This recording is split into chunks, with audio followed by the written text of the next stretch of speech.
I01 Como ser salvo? Isso é parte da série sobre evangelismo pessoal.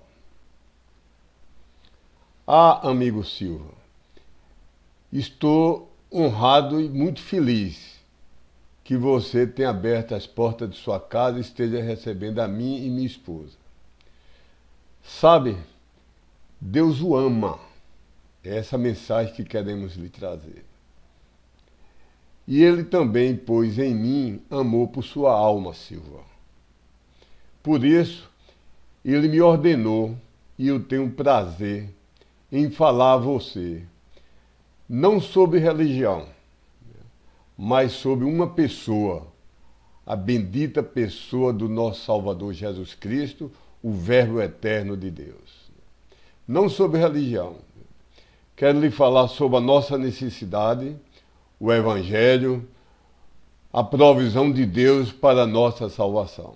Nós necessitamos e Deus fez provisão para a nossa salvação. Você me pergunta qual é a diferença entre religião e evangelho? Deixe-me ver.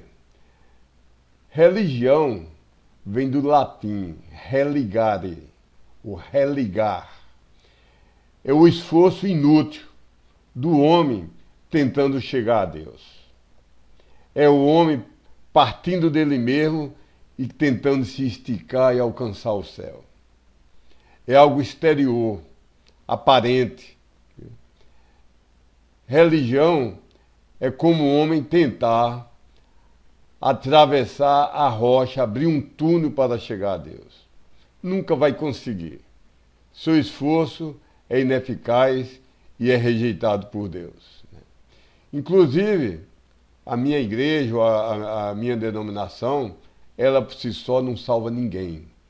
Ser apenas membro de uma igreja, por melhor que seja, e não ter Cristo como verdadeiro Salvador, Senhor, dono e controlador, não resolve nada. Já Evangelho é uma coisa interna no coração do homem e resulta de Deus descendo do céu, estirando a sua mão em direção ao coração do homem. Deus mostrando que só há um caminho, e esse caminho foi aberto por Ele, e é Ele que o convida para esse caminho, é Ele que o chama, é Ele que insta e transforma seu coração. Meu amigo, eu não quero um centavo seu. Eu quero lhe dar o que eu tenho de melhor. Eu quero o seu bem eterno. Eu quero lhe falar da nossa necessidade e do amor de Deus. A cada ano, Deus lhe dá mais de 500 mil, mais de 500 mil minutos.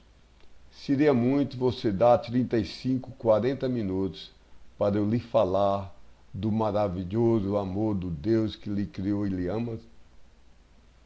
Você me permite falar? Obrigado. Bem, vamos ao primeiro ponto principal. Antes de tudo, meu amigo Silva, Deus lhe ama. Lhe ama.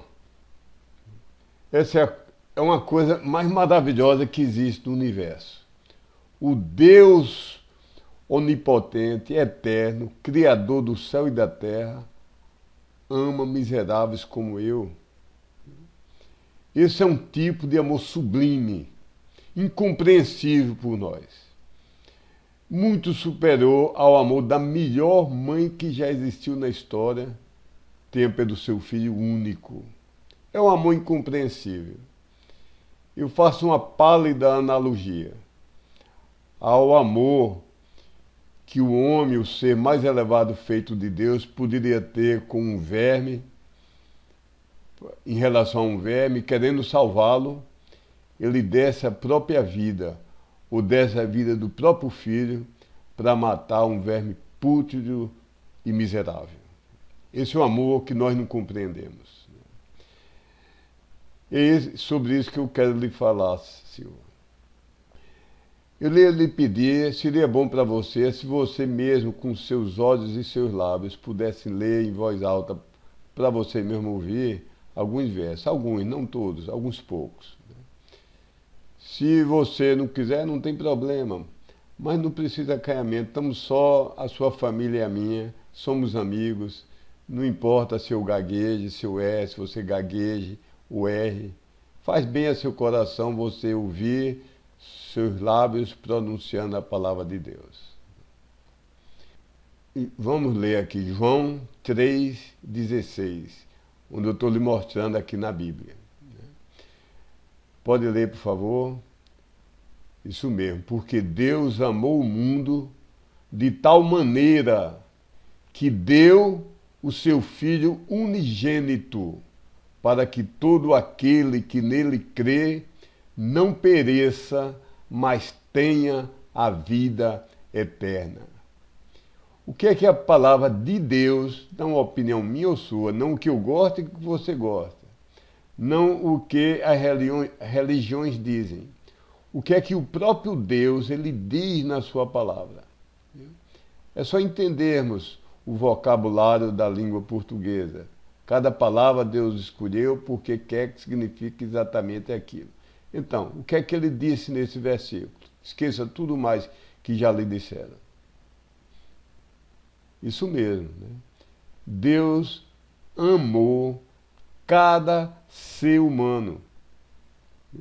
E amou tanto que deu o único filho gerado por ele, Jesus Cristo, deu para morrer em lugar de um desgraçado, miserável pecador como eu, e no lugar de todo que o queira aceitar, o queira receber. Viu?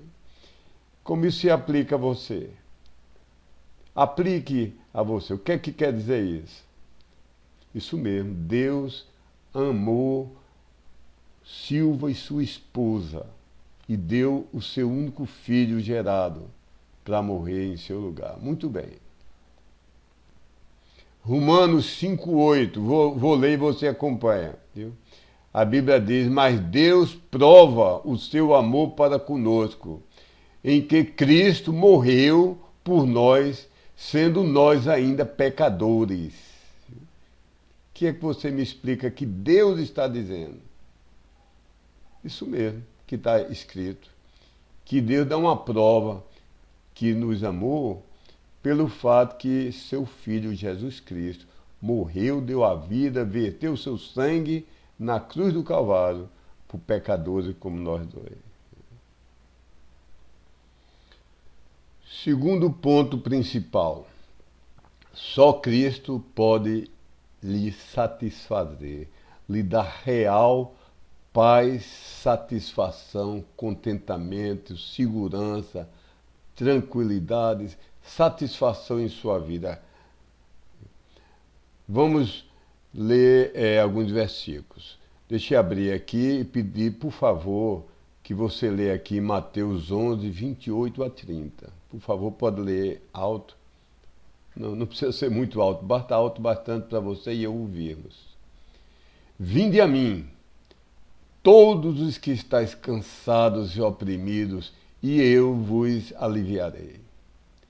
Tomai sobre vós o meu jugo, e aprendei de mim, que sou manso e humilde de coração, e encontrareis descanso para as vossas almas. Porque o meu jugo é suave, e o meu fardo é leve. Oh, que coisa maravilhosa! Então, amigo, que dizem as palavras escolhidas por Deus? Não pense nos que os homens falam, mas que diz esse versículo? O que diz? Isso mesmo. Que Deus ama e que Ele está chamando a cada ser humano para resgatar, para aliviar, para dar descanso, e que o fardo dele não é pesado. O jugo dele não é duro, é suave. Agora, João 4,14, permita que eu leia. João 4,14, mas aquele que beber da água que eu lhe der, nunca terá sede. porque a água que eu lhe der se fará nele uma fonte, um jorro de água para a vida eterna. Então, o que diz aqui? O que é que está dito? Isso mesmo, que Jesus Cristo é a água que mata a sede. Cada ser humano tem uma sede no seu coração. Tem um vazio no seu coração que só Jesus Cristo, Deus, pode preencher aquele vazio. Vamos ver agora João 10:10. Eu leio e você acompanha. O ladrão não vem senão a roubar, a matar e a destruir. Eu, que é Jesus Cristo, vim para que tenham vida e a tenham com abundância. Então, Jesus aqui está dizendo que a vida do cristão é uma vida infeliz, desgraçada por ele fazer penitência. Não, está dizendo que é para ter a vida verdadeira e vida abundante. Chegamos agora ao terceiro ponto principal. Esse ponto diz que todo homem é pecador. Então, os dois primeiros, o primeiro diz que Deus nos ama, o segundo diz que Ele satisfaz a nossa sede, satisfaz o nosso coração. E agora começa um ponto muito ruim, gravíssimo. É que todo homem é miserável, odioso, repugnante, pecador. Por que repugnante, pecador? Porque quando nós nos comparamos uns com os outros, somos só um pouquinho piores um do que o outro, mas todos somos da mesma classe de pecadores. Uns achamos que um pouco mais, outros achamos que um pouco menos, mas nenhum de nós é perfeito, puro e santo em cada instante de sua vida. Então, vejamos esse ponto. E o que é pecar? Pecar é errar o alvo. Quando se atirava uma seta, uma flecha, e ela errava completamente o alvo, se dizia que o atirador tinha pecado. Então, pecar é errar o alvo que Deus planejou para a nossa vida. Começou com a queda de Adão, e todos nós fomos herdeiros da natureza pecaminosa. Nós já nascemos com a tendência para o pecado. Ela se manifesta mais acentuadamente depois, mas nós já nascemos com a natureza de sermos pecadores. Isso é a coisa mais grave, mais trágica da história e de todo o universo, que nós somos miseráveis pecadores.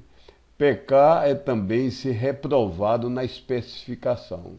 Numa fábrica de foguetes, de motores, de computadores, cada peça tem uma especificação que deve satisfazer e depois no teste, se ela não satisfizer a especificação, ela é refugada, ela é inútil e é refugada. Então, todos nós somos refugados, nós não satisfazemos, nenhum de nós satisfaz a especificação dada por Deus. Pecado é também desobediência, e pecado é uma ofensa, antes de tudo, a Deus.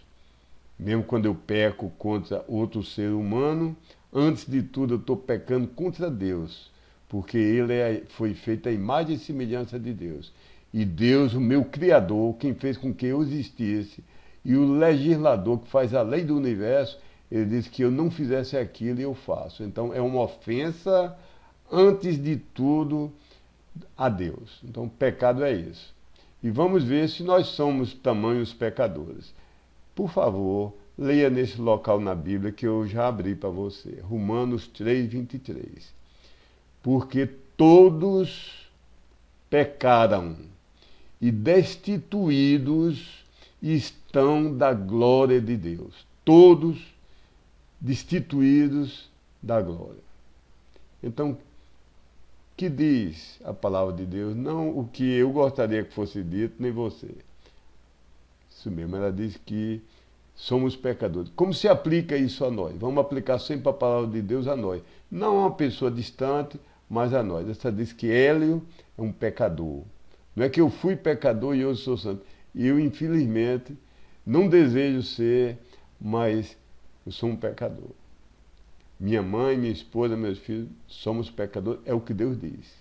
E quem diz que não peca, está chamando Deus de mentiroso, está mentindo e chamando Deus de mentiroso, porque ele diz que todo homem é pecador. Vamos agora para Romanos 3,10, e eu mesmo vou ler isso aqui, por favor, me acompanhe. Como está escrito, não há um justo, nenhum sequer. Não há um justo, nenhum sequer.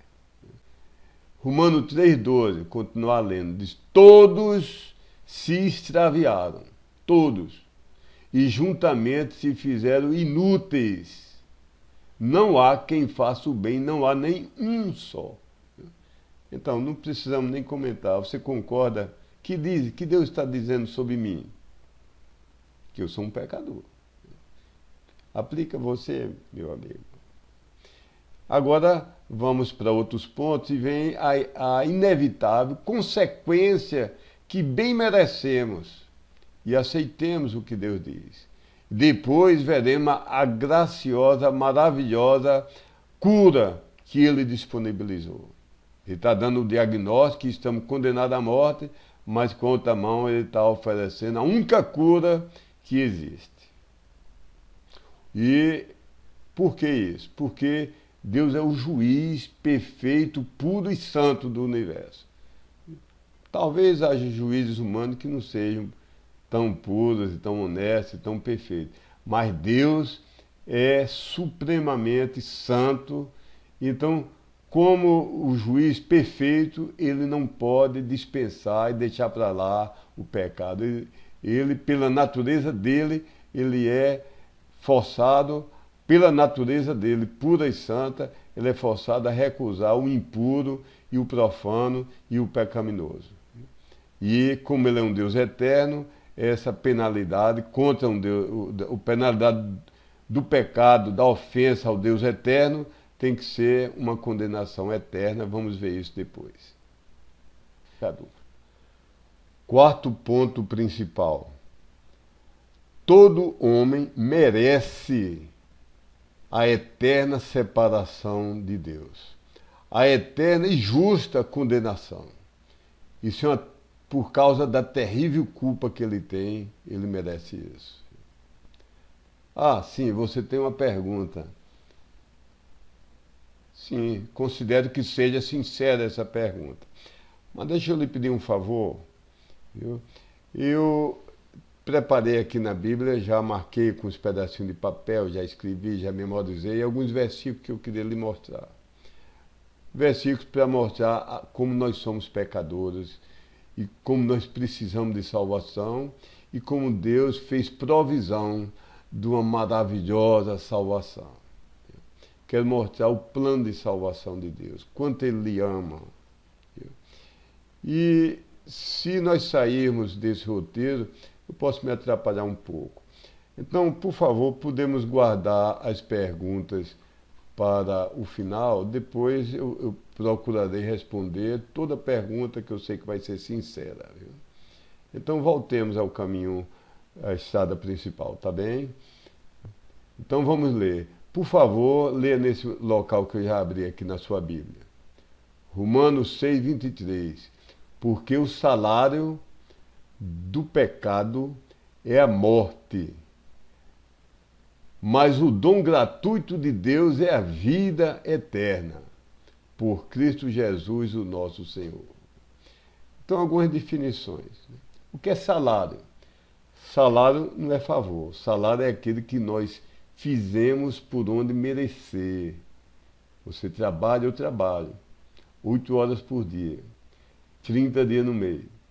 Quando chega ao final, nós merecemos aquele salário. Um trabalhador passa o dia fazendo um trabalho para você, um eletricista, um pedreiro. No final do trabalho, do dia, ele merece o pagamento. Então a Bíblia está dizendo que o que nós merecemos pelo fato de termos feito não só um, mas muitos pecados, mas bastava um pecado para nós sermos pecadores, o salário é a morte. E definição, morte é separação. Morte física é separação entre o corpo e a alma e o espírito, a parte espiritual do homem. O corpo fica aqui e a parte espiritual se separa dele. Então, isso é a morte física. E a morte eterna é Deus no céu e o homem infinitamente distanciado no local de justa condenação, que a Bíblia dá o nome de inferno, um local real, que Deus que ensina e que eu mereço. Quem mais merece aqui nessas quatro paredes sou eu, no meu ponto de vista. Mas voltemos então, o que é que diz aqui a Bíblia? Por favor, diga o que está dito por Deus. Não é o que nós gostamos, não é o que algumas religiões ensinam, mas o que está dito. Isso mesmo, que o pagamento do fato de sermos pecadores é a separação eterna de Deus. Agora, o presente maravilhoso, gratuito, gracioso, que não merecemos, que Deus dá, é a vida eterna, se for através de Jesus Cristo. Agora, deixe-me ler aqui, por favor, em João 3, versículos 3 e 5. Viu?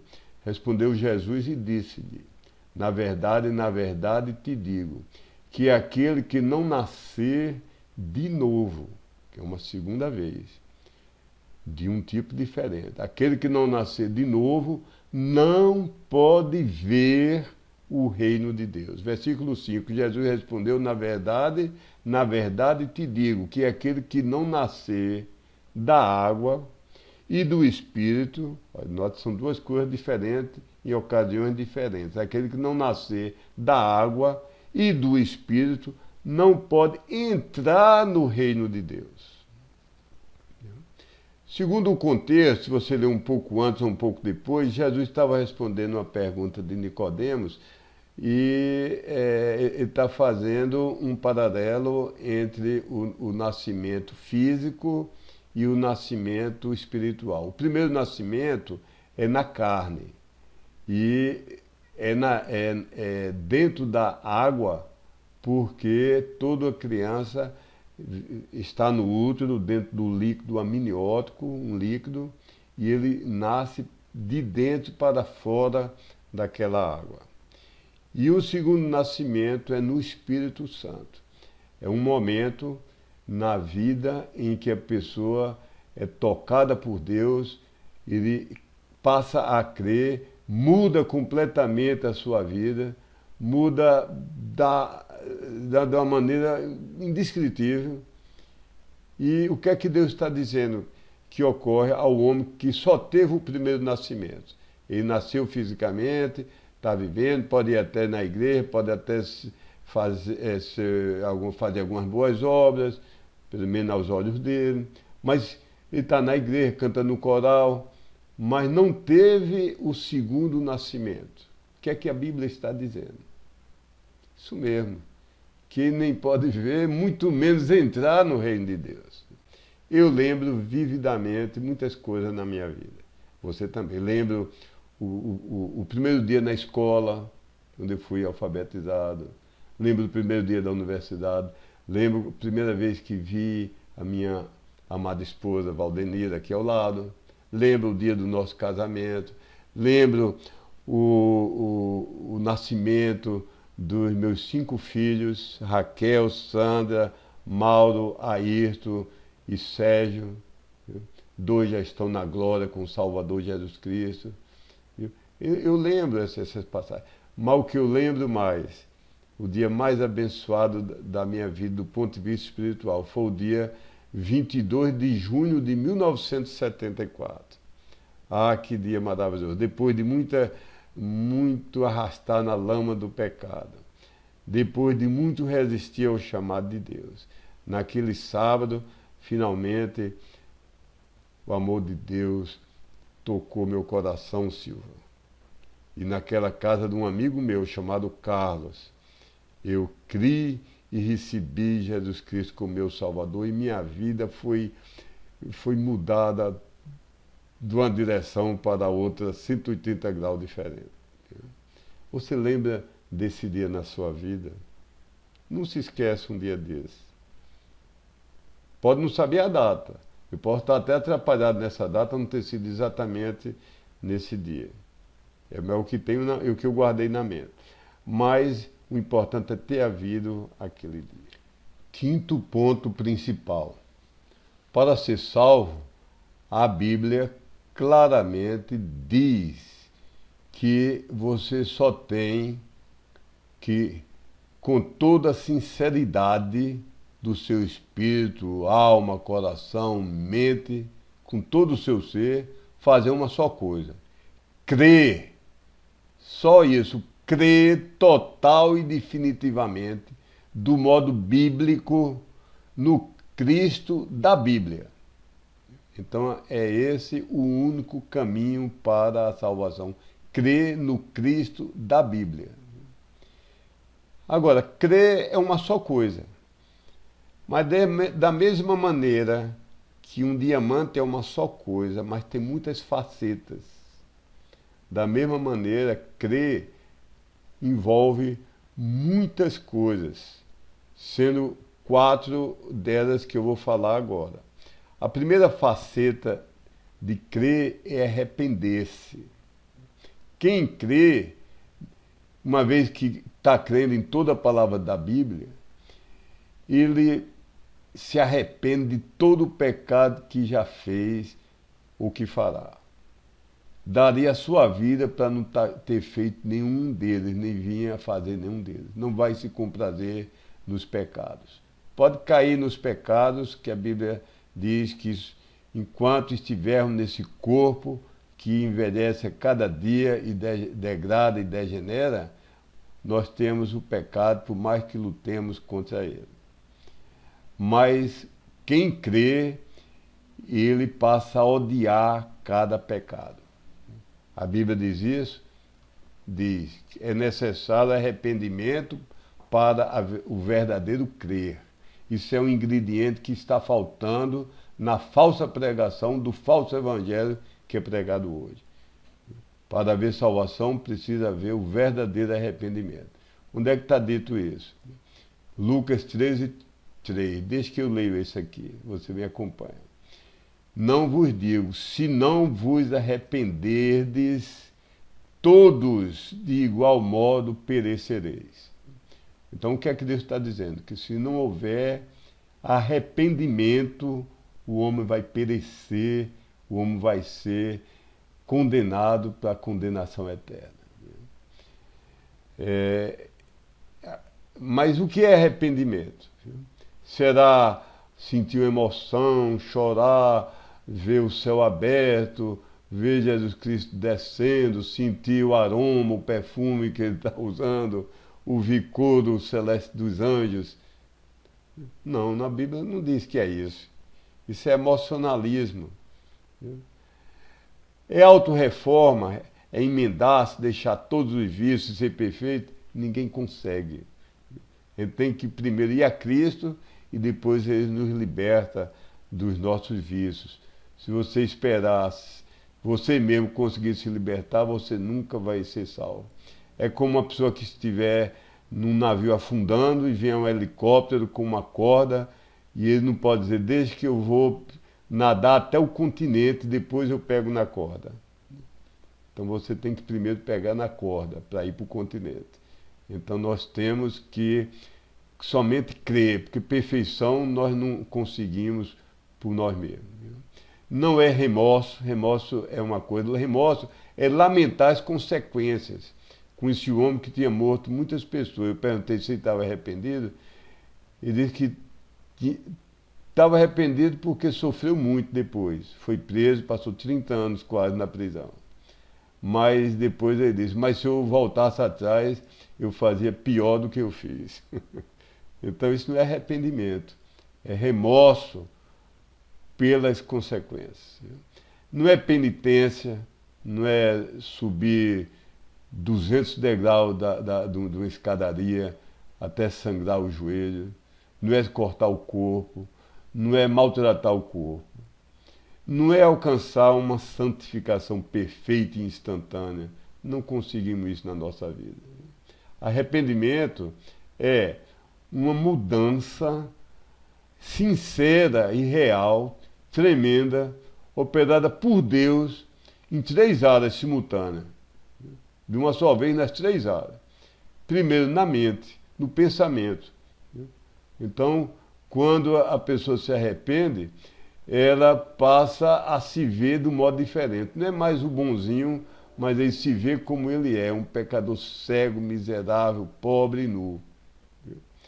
É em relação ao nosso pecado que a gente dava desculpa, não sou tão mal, tem gente pior, mas quando a pessoa se arrepende, vê o pecado como os olhos de Deus vê, que é uma coisa abominável, imunda, ofensiva a Deus. É uma mudança que a gente começa a se aproximar da Bíblia quase com as mãos trêmulas, dizendo: essa é a palavra de Deus na minha mão, e eu quero aprendê-la e obedecê-la e que ela me transforme. Em vez de ir com rebeldia para a palavra de Deus ou indiferença, você vai com atitude de humildade e de obediência. É uma mudança em relação a Deus. Ao invés de você fugir dele, você agora quer, anela ir para ele. É uma mudança em relação ao Senhor Jesus Cristo. Você o desprezava antes e passa a amar e tê-lo como Senhor, dono e controlador de sua vida. E diga: ele pode mandar, que o teu servo quer obedecer. Somente com a força dele é que conseguimos obedecer, e mesmo assim caímos mais vezes do que gostaríamos. É também uma mudança tremenda operada por Deus nas nossas emoções, no coração. Aquilo que eu gostava, o pecado que eu amava, eu passo a odiar. Eu andava com muita coisa errada na minha vida, que eu não tenho vergonha até de me lembrar, quanto mais de falar, não vou falar. Mas aquilo que eu amava como porco, gosta de... Eu tive uma granja que dava um porco, a gente limpava, quando ele fugia, ele pulava dentro da fossa de fezes. Ele tinha horror a ficar limpo, ia para a fossa das fezes. Então, o arrependimento muda as emoções. Você tem tristeza, ódio pelo pecado, pela sua natureza pecaminosa. Passa a odiar. E anela por perdão, por libertação. Você anela amar cada vez mais a Bíblia, a revelação divina, e amar cada vez mais e servir e obedecer ao Senhor Jesus Cristo. Isso com sinceridade, não é com hipocrisia. E uma mudança também na vontade do homem, no propósito, na decisão que o homem faz. O homem, quando crê, ele firmemente delibera tomar uma posição oposta ao pecado. E delibera submeter-se à Bíblia, à revelação de Deus, e ao Senhor Jesus Cristo. Agora, a segunda faceta do crer, que é o ponto 5, a segunda faceta é anele ser convertido. Crer implica numa conversão. Conversão é um termo quase militar de dar meia volta a volver. Se viu o exército por pouco tempo, uma das manobras nossas, estávamos marchando e a ordem do sargento, nós íamos marchando numa direção e dávamos meia volta marchando e marchávamos agora na outra direção. Então, crer implica uma conversão. Vou ler aqui para você Mateus 18, verso 3. E disse: em verdade vos digo que, se não vos converterdes, isso é dar a meia volta, e se não vos fizerdes como meninos, de modo nenhum entrareis no reino dos céus. O que é que Deus diz? É questão de português e de dicionário. Não é o que eu gostaria que fosse, mas não é também o que muitas religiões dizem. Ele diz que crer implica mudança na vida. Mudança completa, reviravolta completa. Terceira faceta do crer. A terceira faceta do crer é confie. Creia, confie, entregue-se. totalmente, confie totalmente no Verbo eterno, o Verbo vivo que é Cristo e o Verbo escrito que é a sua palavra, a Bíblia. Crer significa total e definitivamente crer real e integralmente em Jesus Cristo como o Salvador, o único e suficiente Salvador, Senhor e o próprio Deus, Deus Filho, a segunda pessoa da Santíssima Trindade. Crer significa crer tudo o que a Bíblia diz, de Gênesis 1 a Apocalipse 22, cada capítulo, cada versículo, cada palavra, cada letra que está na Bíblia. Crer significa que é crer só nele, confiar totalmente só nele. Não é crer em Cristo e no outro ser humano que já morreu, ou apóstolo, ou ser quem for. Não é crer nele e noutra entidade espiritual. Não é crer nele e crer no outro homem. Crer é crer só nele, totalmente nele, e crer em tudo que a Bíblia ensina sobre ele, que ele nasceu de uma virgem, que ele é 100% homem, mas é também 100% Deus, que morreu e ressuscitou ao terceiro dia, que voltará uma segunda vez, que haverá um reino milenar, que haverá o julgamento do grande trono branco, que há um inferno e há o lago de fogo, e todo pecador que não creu ali será lançado, como nós que cremos merecemos. Não vamos para lá porque é pela graça de Deus e Ele que nos segurou e Ele que nos resgatou e salvou, não é nosso mérito. Então creia isso. Deixa eu ler, por favor, acompanhe na sua Bíblia João 3,18. João 3,18 diz: quem crê nele não é condenado, mas quem não crê já está condenado, porquanto não crê no nome do unigênito Filho de Deus. Então, o que diz aí, Silva? Isso mesmo, quem crê nele, Jesus Cristo, não é crer na religião, não é crer no líder religioso, não é. Quem crê nele, Jesus Cristo, só nele, totalmente nele, a Bíblia diz, não é condenado, não é nem julgado, porque já está julgado. Nossos pecados já foram julgados e lançados. Cristo morreu por ele, tomou nosso lugar e pagou por eles. Agora, quem não crê já está condenado, porquanto não crê no nome do unigênito Filho de Deus. João 5,24, deixe-me ler aqui para você e acompanhe, por favor. Na verdade vos digo que quem ouve a minha palavra, que dá ouvidos, obedece, aceita, quem ouve a minha palavra e crê naquele que me enviou, isso é Deus, tem a vida eterna. Já tem a vida eterna. Eterna, não perde mais. E não entrará em condenação, mas passou da morte para a vida. Não precisa nem explicação. Você pode... O que é que Deus está dizendo aqui, Silvio? Ele está dizendo exatamente que nós podemos ter certeza de salvação. Muito bem. Porque ele, somente no livro de João, contei uma vez, 43 vezes que ele prometeu que quem cria tinha a vida eterna. Quem cresce, aliás, tem a vida eterna. Vamos ver agora Atos 16, 30 e 31. Foi feita a pergunta mais importante do mundo e foi dada a resposta mais importante. Um carcereiro perguntou, versículo 30, e tirando-os para fora, disse, senhores, que é necessário que eu faça para me salvar? Então responderam, o apóstolo Paulo falou. E eles disseram, crê no Senhor Jesus Cristo e serás salvo, tu e tua casa. Que coisa! A religião diz, não, ninguém tem certeza de salvação, só se for perfeito, só se as boas obras pesarem mais na balança do que as más obras, ninguém sabe, ninguém pode saber. Se disser que está salvo é orgulho, é loucura, mas é o que Deus diz, não é o que as pessoas dizem. Quarta faceta do crer.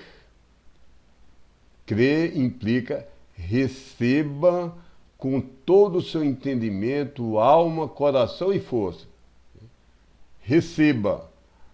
Não adianta você estar intelectualmente convencido de uma verdade se não recebê-la. Não adianta uma pessoa que tem um filho morrendo por um veneno que ingeriu e tem somente mais 1 hora de vida.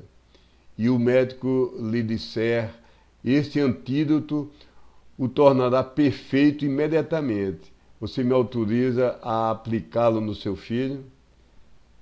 Se a pessoa recusar, ele pode reconhecer que o antídoto é perfeito.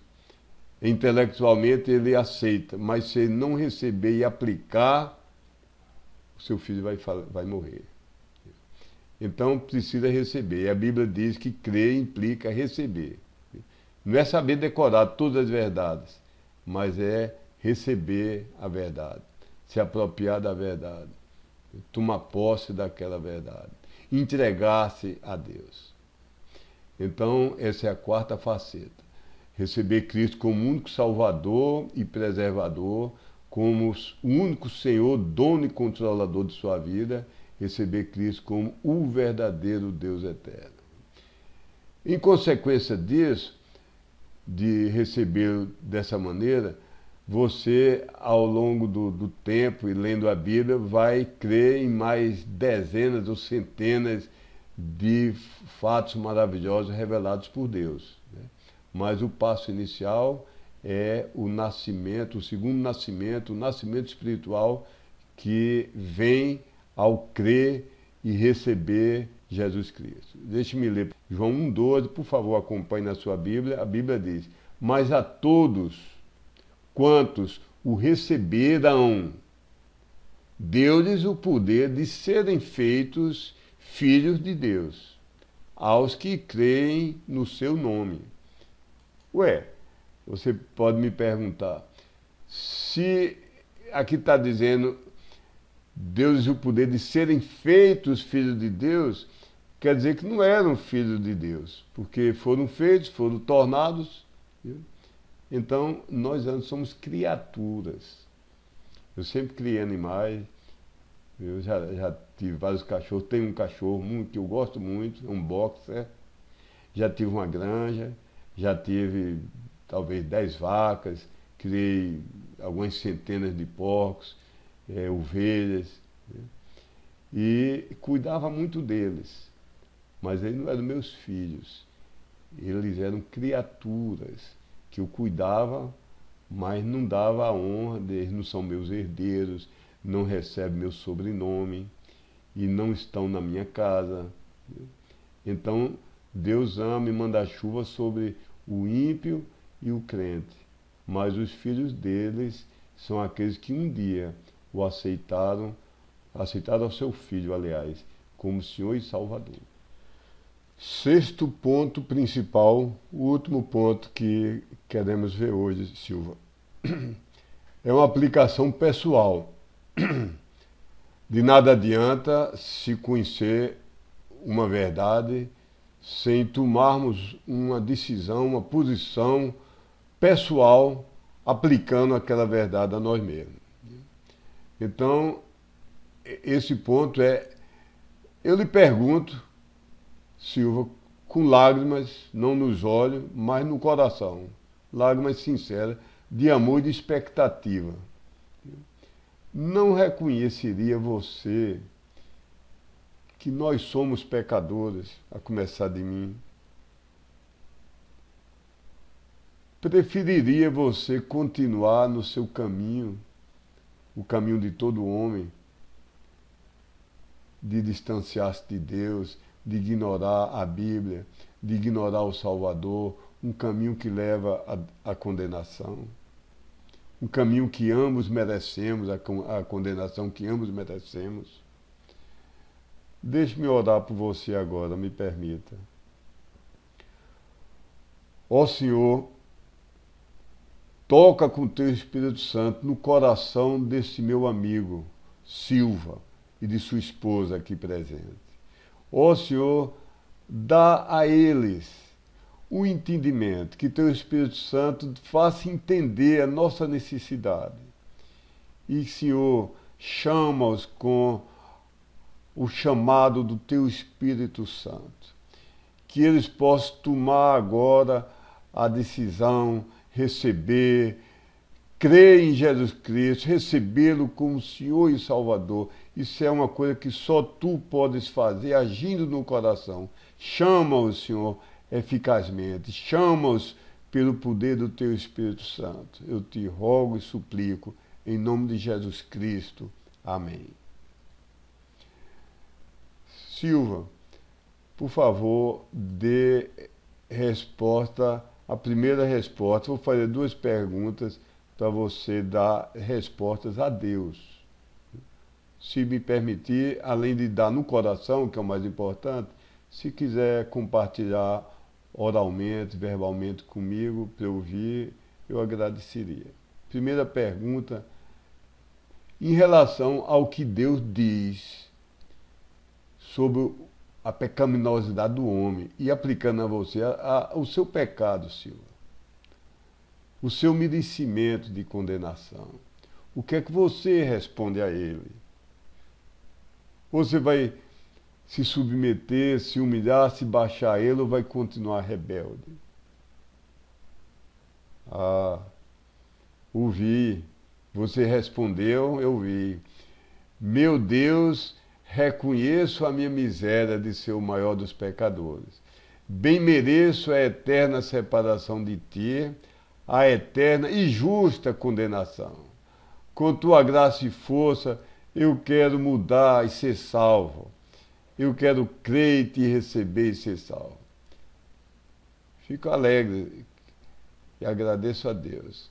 Mas, segunda pergunta, dê uma sincera resposta número 2 a Deus. E me permita ouvi-la, me transmita também. Mas no seu coração, responda a Deus. Em relação ao que Deus diz na sua palavra, da sua necessidade de ser convertido, de se arrepender, de crer, de receber, viu? O que é que você responde? Que resposta você dá agora à oferta de Deus? Ouvi. Você respondeu: Ah, Senhor Deus, como estou arrependido dos meus pecados. São ofensa contra ti, são abominação aos teus olhos. Ó, perdoa-me, lava-me, purifica-me. Anelo, desejo intensamente obedecer tudo que tu me mostrares na tua palavra. Não prometo obedecer ao que as igrejas e os religiosos dizem, mas obedecerei somente depois de ver com meus olhos na tua palavra. Agora, Senhor, eu creio, deposito a minha fé, a minha crença e a minha confiança integral só e plenamente em ti. Ó Cristo, recebo-te como meu pessoal, único e suficiente Salvador e preservador, como o Senhor, o dono, o controlador de minha vida, o Deus da minha vida. Amém, Silva. Amém. Se você foi sincero, e acredito que foi, então você já está salvo, agora mesmo. É simples, é crer no coração. Eu exulto por você, exulto em gratidão a Deus. Ó Senhor, eu te louvo e te adoro, e te magnifico por essa obra no coração de Silva. Muito bem. Agora, Silva, para crescer espiritualmente, releia esses versos que eu vou deixar com vocês, os versos que nós lemos hoje, releia mais uma vez hoje, antes de dormir. E também é importante você começar bem a sua vida cristã. Você não me deve nada, mas eu gostaria de lhe ajudar. Viu? Se você quiser, posso vir aqui o dia que você marcar, semana que vem, qualquer hora. Está aqui também nesse cartão meu endereço e telefone. A Bíblia lhe dou, que você sublinhou, lhe dou de presente. E está aqui esse livrinho que fala os primeiros passos na vida cristã. Assim, claro, senhor, eu tenho tempo de responder suas perguntas sinceras. Ah, você me perguntou se é necessário levantar a mão? Bem, a Bíblia não exige nenhum gesto físico, nem encontra nenhum exemplo de nenhum dos modismos de hoje. São invenções humanas, mesmo se algumas são bem intencionadas. Não quero condenar a todos, mas não há a necessidade imperiosa de nenhum gesto físico. No entanto, se o que você me disse agora, que confessou a Deus, receber o Filho dele, Jesus Cristo, como Salvador, se isso foi real e verdadeiro, você vai sentir um grande desejo, aquele desejo de coração, do coração transbordante de alegria. Você vai sentir o grande desejo de confessar publicamente. Quando conhecia a minha esposa, eu fiquei tão orgulhoso e comecei a namorar, falei à minha mãe, falei a todos os meus colegas. Quando recebo a visita de minha mãe lá na cidade que eu morava, eu apresentava a todo mundo. Viu? Então, quando a gente ama, a gente tem orgulho e prazer de falar daquela pessoa. Então, a Bíblia diz que a pessoa deve confessar publicamente. Não deve negar, mas deve confessar, professar publicamente. Deixa eu abrir para você em Romanos 10, de 9 a 10. E deixa eu pedir para você ler com seus próprios lábios, por favor. Romanos 10, 9. A saber, se com a tua boca confessares ao Senhor Jesus, e com o teu coração creres que Deus o ressuscitou dentre os mortos, serás salvo, visto que com o coração se crê para a justiça, e com a boca se faz confissão para a salvação. Ó, amigo, há uma ponte entre o coração e os lábios. Quando amamos, nós confessamos aquele amor. E quando não amamos, nós não confessamos. Então, as duas coisas vêm juntas. Se a pessoa diz que creu no coração, mas tem vergonha de falar a qualquer pessoa e vai guardar em segredo só para ele, eu duvido desse amor. É como se uma esposa não quisesse que ninguém soubesse que ela era casada com o marido. É como se o marido não quisesse jamais usar aliança publicamente, porque tinha vergonha da esposa. Isso não é amor. E se a pessoa confessa com os lábios no centro do coração, também não tem valor. Se o marido diz que ama a esposa, mas no coração a odeia, não tem nenhum valor. Então, as duas coisas andam juntas. Você deveria ter coragem e alegria de confessar que creu. Que tal começar falando com amor, sem exaltação, sem briga, sem arenga, mas anunciar ao seu pai: papai, mamãe, hoje eu fui salvo. É uma coisa tão maravilhosa. Falar com seus amigos, falar aos seus filhos, aos seus parentes. Veja outro versículo aqui, deixa que eu vou ler. Mateus 10, 32 a 33. Portanto, qualquer que me confessar diante dos homens, eu o confessarei diante de meu Pai, que está nos céus. Mas qualquer que me negar diante dos homens, eu o negarei também diante de meu Pai, que está nos céus. Olha a mesma verdade dita aqui. Quem confessar diante dos homens, Jesus Cristo também confessa diante do Pai que está no céu. E quem negar, tiver vergonha, dizer: eu creio no coração, mas não diga a ninguém, também Jesus Cristo vai negá-lo diante do Pai. Bem, como você não tem mais nenhuma pergunta por hoje, deixe-me dar-lhe um último conselho para seu bem. Seria bom para você mesmos, Silva, e a mais fiel igreja batista da cidade, e lá você sem compromisso em se tornar membro com aquela igreja, mas primeiro, antes de examiná-la melhor, mas ali você pedir licença ao pastor, a um dos diáconos, para você professar a sua fé publicamente. Eles terão prazer, lhe darão a oportunidade de você dizer, olha, hoje eu aceitei Cristo, o recebi, criei nele, o recebi como meu Senhor e Salvador. Eles ficarão muito alegres e procurarão ajudá-lo. Mas procure uma igreja realmente bíblica, uma igreja que exalte a Bíblia, que não fique dizendo isso aqui não é inspirado, isso aqui não sei o que, uma igreja que creia na Bíblia, que use a Almeida Corrigida Fiel e a receba como a perfeita palavra de Deus. Uma Bíblia que sumamente honra Jesus como Deus. Uma igreja cuja música não dê vontade de dançar. Uma igreja que guerreie contra o ecumenismo e que se separe de todo o erro doutrinário de outras igrejas, mesmo que sejam igrejas, entre aspas, irmãs, do mesmo nome. Viu? Se você quiser, eu posso ir com você, posso passar com você aqui de carro, e nós irmos de carro todos juntos, nossas duas famílias. Agora, vamos nos despedir em oração. Orar é falar com nossas próprias palavras, do coração, não palavras memorizadas, não uma reza, não repetir o que o outro está falando, não são sempre as mesmas palavras. Orar é falar com Deus, com toda a sinceridade, do modo mais simples e humilde possível. Falar como se somente Deus estivesse presente. Você não precisa ensinar nada a Deus, porque Ele já sabe tudo. Viu?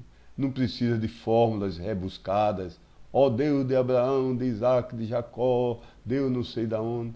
Viu? A oração que mais agrada ao coração de Deus é de uma criança simples, humilde e sincera. Oração não é feita para impressionar ninguém. Não é repetir uma reza. Então, primeiro, deixe-me orar, depois você, se quiser, pode orar em suas próprias palavras, de uma forma simples, mas sincera. Ó Senhor, nosso Deus, exulto e regozijo, Senhor, pela tua obra na vida aqui de Silva e sua esposa. Ó Senhor, como agradeço que também um dia tu me resgataste do pecado, me salvaste, me deste fé e me tiraste do lamaçal, do lodo do pecado. Ó Senhor, como estou alegre esse dia que tu falaste no coração de Silva. E agora eu rogo que o protejas, que o guardes das tentações, do mal, que abençoes essa família, ele e sua esposa e os filhos que não estão aqui presentes, mas o Senhor esteja abençoando. Que fortaleça Silva a cada dia, que dê a ele uma igreja, que ele encontre uma igreja realmente bíblica e fiel a ti. E abençoe, fortalece, instrua, Senhor, guie a cada dia o meu amigo Silva. Te rogo em nome de Jesus Cristo, teu Filho. Amém. Agora, Silva, quer expressar sua gratidão a Deus por tê-lo salvo hoje? Quer lhe pedir que o guie e o proteja?